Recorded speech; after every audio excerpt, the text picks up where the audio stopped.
પરમેશ્વરના નામને આજ સવારે મહિમા આપીએ. આજના વચન આપણે જોઈશું કોલોસીઓ 1 અધ્યાય 9 વચન.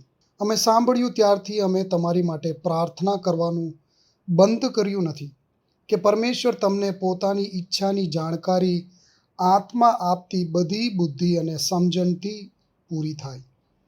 પાઉલે કોલોસી શહેરના વિશ્વાસીઓને ક્યારેય જોયા ન હતા, છતાંય તેનું હૃદય તેમની માટે ધબકતું હતું. તેની પ્રાર્થના હતી કે હે પ્રભુ, તેઓ તારી ઈચ્છાની જાણકારી પૂરાઈ જાય.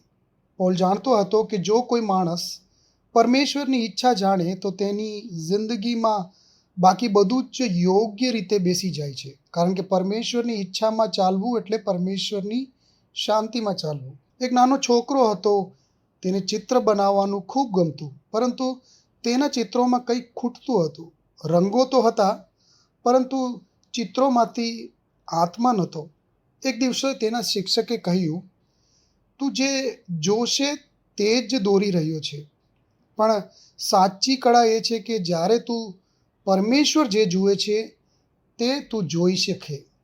રાત્રે પેલા નાના છોકરાએ પ્રાર્થના કરી, દેવ મને બતાવો કે તું શું જુએ છે. સવારે પણ તેને ફરી ચિત્ર દોર્યું. આ વખતે સૂર્ય ઉદય નહીં, પરંતુ એક માણસ વૃદ્ધ સ્ત્રીને રસ્તો પાર કરાવે છે. એક બાળક બીજાને ખાવા માટે આપી રહ્યો છે. શિક્ષકે કહ્યું, હવે તું સ્વર્ગની આંખોથી ચિત્ર દોરી રહ્યો છે.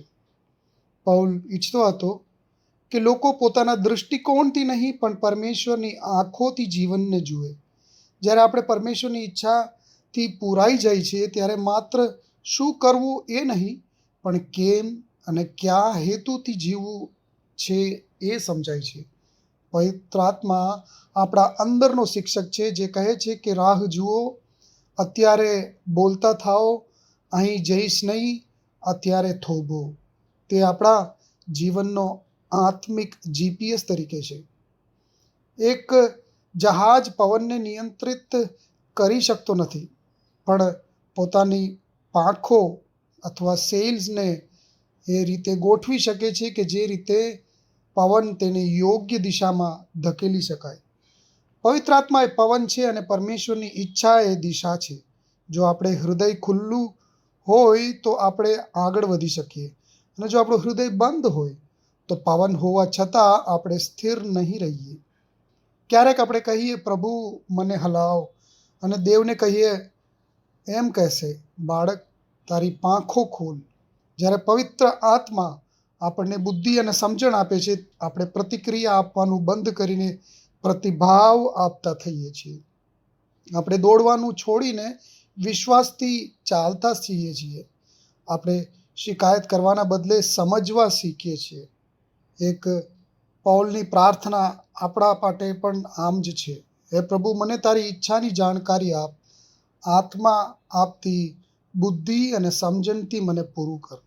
એક માણસ અંધારા રેલવેના ટનલમાંથી નાના દીવા સાથે ચાલતો હતો. મિત્રએ તેને કહ્યું, આ નાનો દીવો છે, આખી ટનલને પ્રકાશિત કરી શકે નહીં. માણસ હસ્યો અને બોલ્યો, હા, પણ તે મને મારા આગળના થોડા પગલાં તો બતાવે છે, એટલું જ પૂરતું છે આગળ વધવા માટે. પવિત્ર આત્મા એ જ રીતે માર્ગ બતાવે છે. એ આખું ભવિષ્ય નથી બતાવતું, પરંતુ આગળનું પગલું જરૂર બતાવે છે. પ્રભુ તમને તમારા આગળના પગલાં પવિત્ર આત્માના પ્રકાશથી તમને દેખાતી થાય તેવી પ્રાર્થના સાથે સમાપ્ત કરવા માગું છું. આમેન.